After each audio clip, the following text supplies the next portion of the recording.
Welcome back to Combat Mission Cold War of New Hope.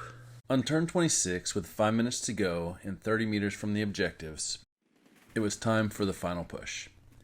The lone survivor of a light machine gun team runs for the middle objective.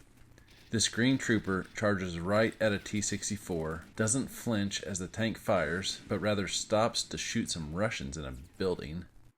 Meanwhile, an orphaned HQ unit was going for the house on the first objective, which they should reach right after a Vulcan gives it a blast of 20mm in order to pin or kill anyone left in that house. However, the Vulcan does not fire for some reason, and the HQ unit dies. The lone survivor makes it next to the house as ordered, but he is then gunned down by Soviets from a different house. Meanwhile, I continue to advance without resistance on the left, but I do spot CC pushing one unit forward on that side. Also, I continue targeting the center of town with mortars, which should cause some level of suppression.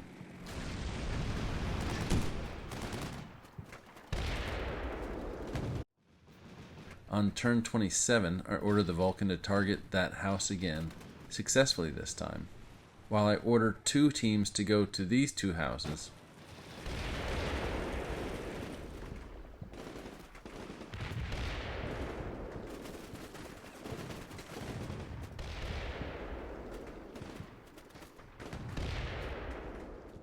I also push troops back to within 30 meters of the objective and drop a little bit of smoke.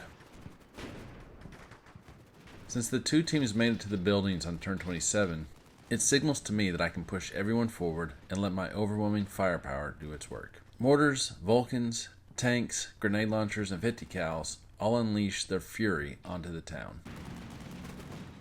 CC's T-64 area fires the front building containing one of my teams, but I made sure that team was aligned on the back side of the building and the T-64 doesn't hurt them. On the left, there is also a huge push forward, as it seems there's only 1 or 2 Soviet teams remaining to defend the left objective.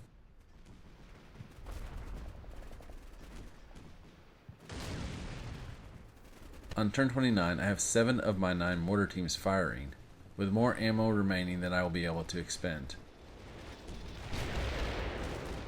I was expecting a lot more infantry, hence the reason for so many mortars. It's such a lovely sight to see all the firepower engulfing the town. I get 2 teams into the right objective. On the left, I order a team to the objective and they make it and find cover. Turn 30 is more of the same. Overwhelming firepower as I rush more men into the right, the center, and the left objective. To cap it off, the T-64 moves into line of sight of a Dragon team, and I destroy the last steel beast with 25 seconds left on the clock. The game ends with a minor US victory, as I was able to push all 3 objectives and inflict a lot more casualties as a percentage of total forces. The end screen shows why I was able to push the objectives. I had 200 men remaining compared to CC's 20.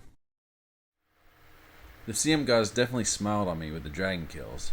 Had I not been able to kill those T-64s, I don't think I would have been able to move my men down the road. But as it was, I just had too many men, and I was able to move just fast enough to get to the objectives. Yahoo! You're all clear, kid! Anyway, I hope you enjoyed this video. And thanks for the game, CC.